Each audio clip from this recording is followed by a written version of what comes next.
Wherever you go, whatever you do, throw a little at it. Omax, Vest and Briefs.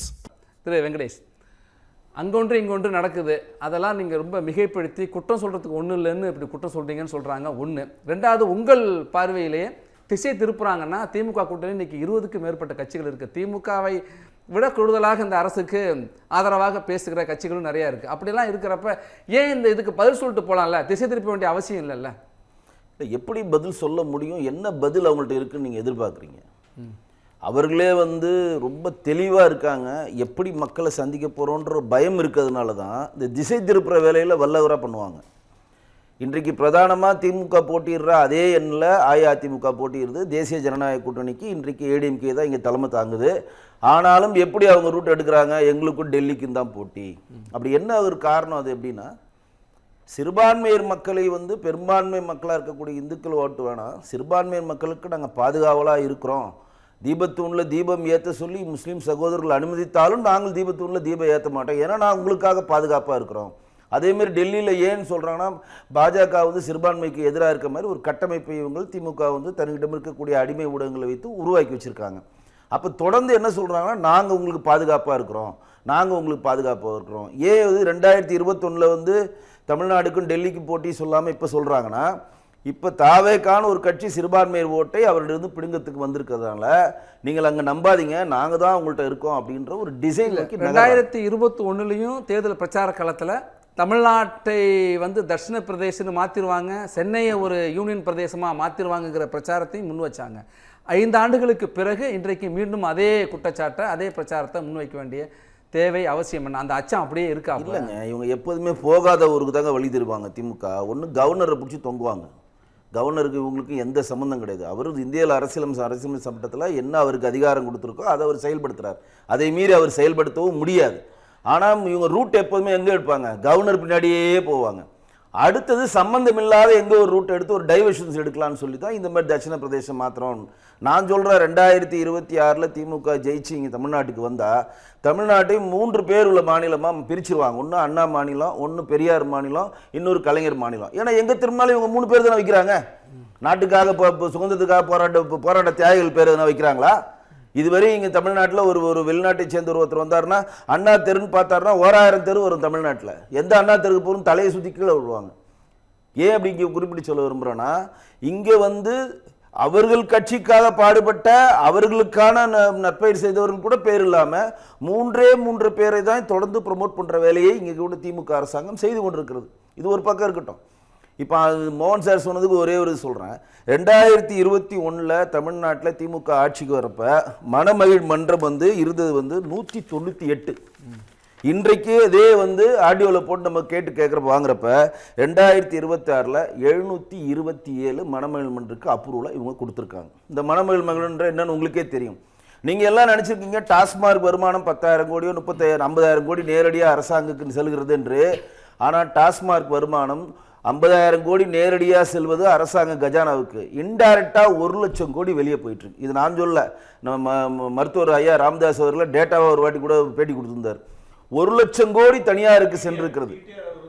ஆமாம், டீட்டெயிலாக வந்திருக்காங்க. ஏன் அப்படின்னா, அரசாங்கத்துக்கு கஜானாவுக்கு பேருக்கு ஒரு 50,000 கோடியை கொடுத்துட்டு கஜானாவுக்கு வராமல் மிகப்பெரிய ஒரு தொகையை திமுகவுடைய அறக்கட்டளைக்கோ திமுக தனிப்பட்ட நபர்களுக்கோ செல்றது இப்போ ரொம்ப கிளியர் கட்டாக வருது. நீங்கள் டாஸ்மார்க் 500 டாஸ்மார்க்ல குறைக்கிறோன்னு சொல்லிட்டு 727 மணமகிழ் மன்றத்தை ஓப்பன் பண்ணி டாஸ்மார்க்லேருந்து பணத்தை வாங்கி கொண்டு தனியாராக இருக்கவர் அதிகமாக சம்பாதிக்கிறதுக்கான வழிகளை இந்த அரசாங்கம் செஞ்சுருக்கு. இதெல்லாம் நம்ம மக்களிடம் கொண்டு போய் சேர்க்குறோம். எப்படி நீங்கள் மணமகிழ் மன்றம் இவ்வளோதுக்கு அப்ரூவல் கொடுக்குறீங்கன்னு கேட்டால் பதில் இல்லை.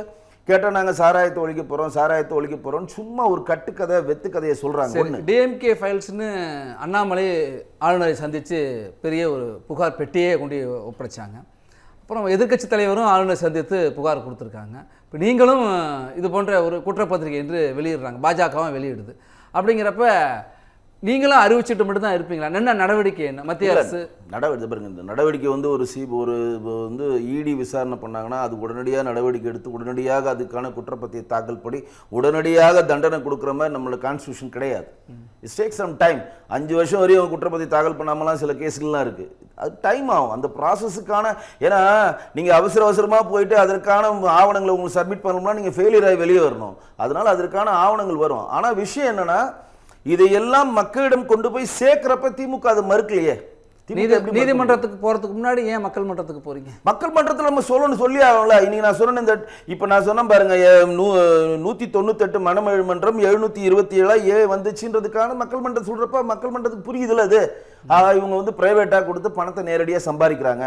இப்போ தேசிய குற்ற ஆவண காப்பகத்துக்கு 2023க்கு பிறகு திமுக அரசாங்கம் இன்னி வரையும் தமிழ்நாட்டில் எவ்வளவு குற்ற செயல் நடந்திருக்குன்ற டேட்டா கொடுக்கவே இல்லையே. 24 கொடுக்கல, 25 கொடுக்கல, 26 கொடுக்கல. ஐயா சொன்னது உத்தரப்பிரதேசம் நம்பர் 1 சொல்றது தவறு. அப்படி கிடையாது.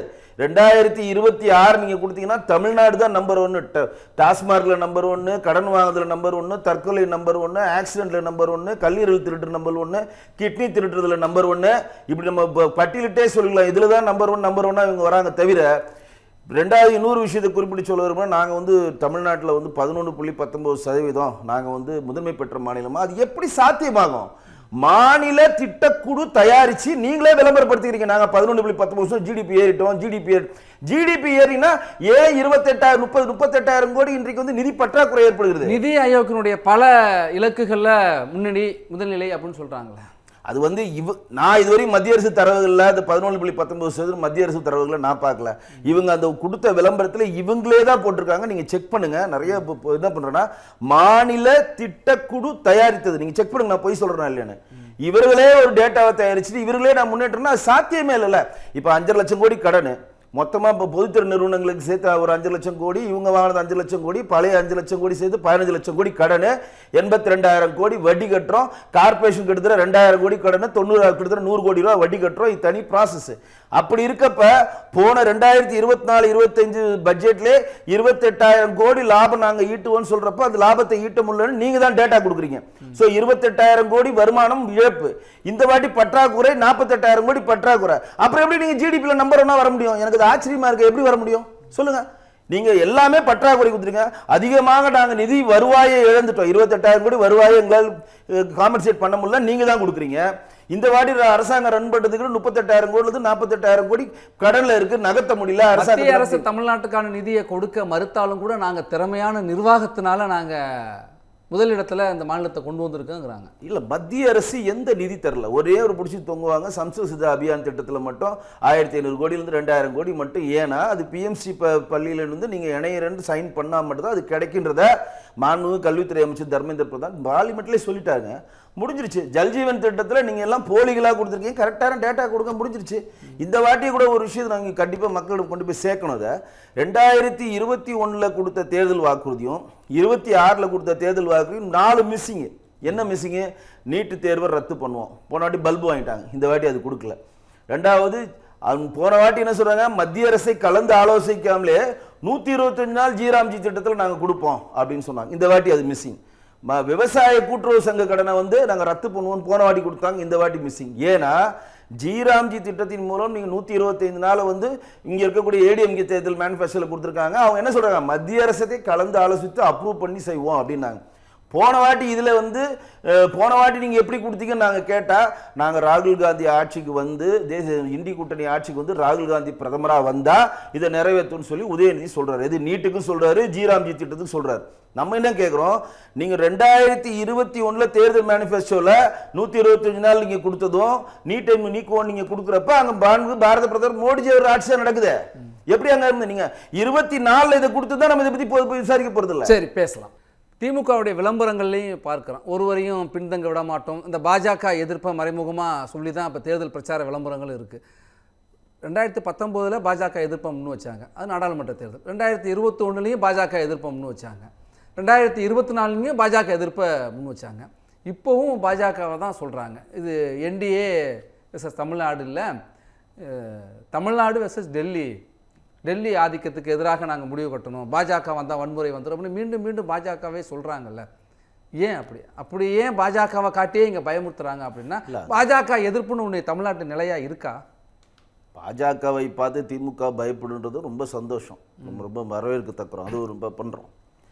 சிறுபான்மையர் ஓட்டுக்கு நாங்கள் பாதுகாவலான இருக்கோம் அப்படின்றதுக்கும் ஒரு காரணம். சிறுபான்மையர் ஓட்டு விஜய் எங்கன்னா எடுத்துகிட்டு போயிடுவாரோ, தொடர்ந்து நாங்கள் பாஜக எதிர்ப்பு மனநிலையே உங்களை வைத்திருப்போம் அப்படின்னு சொல்லி ஒரு பூச்சாண்டியை காட்டுறாங்க. இப்போ இருக்க டிஜிட்டல் வேர்ல்டில் இதெல்லாம் செல்லுபடியாகாது.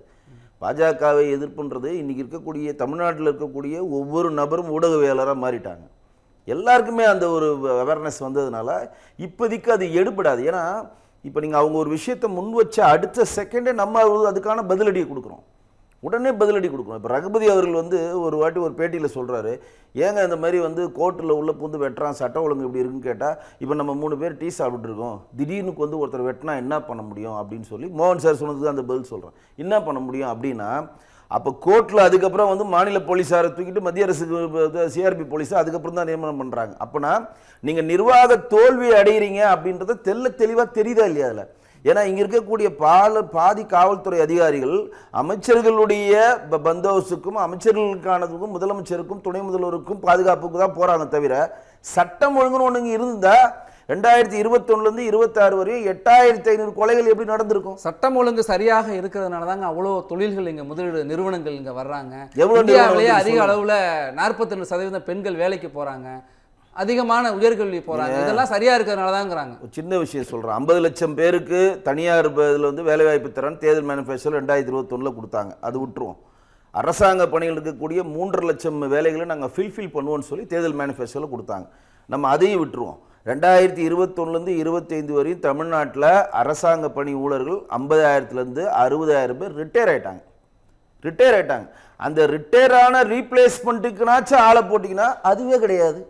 அப்போ இங்கே தனியாருக்கு 50 லட்சம் வேலை வாய்ப்பு உருவாக்குறதையும் செய்யலை, இதுவும் செய்யலை, இன்னும் 3.5 லட்சம் பேருக்கு தரல. சரி, இதுதான் தர முடியல. இப்போ நீங்கள் ஒரு பணியை ஒரு கம்பெனியில் ஒருத்தர் வேலை செய்கிறாரு, அவர் ரிட்டையர் ஆகிட்டாருன்னா அதுக்கு ஃபில் பண்ணி அடுத்த ஆளை கொடுக்கணும்ல, அதையே பண்ணவில்லை. இங்கே ஒரு தேர்தலே முதல்ல ஒரு தேர்வை இவங்க ஒழுங்காக நடத்தலையே. இவங்க குரூப் 2 தேர்தல் ஒழுங்காக நடத்துனாங்களா?